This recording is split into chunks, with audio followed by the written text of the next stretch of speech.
Here I have OnePlus Nord CE 3, and today I'm going to show you how to enable Do Not Disturb mode on this device. So firstly, you should go to the upper bar, and here you can find the button Do Not Disturb.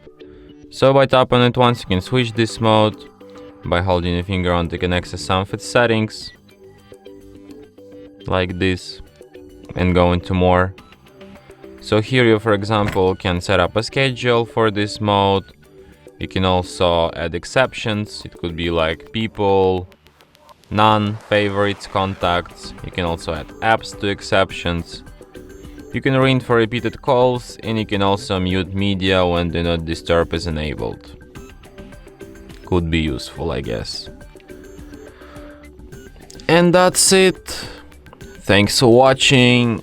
If you find this tutorial useful, don't forget to hit that like button and subscribe to our channel.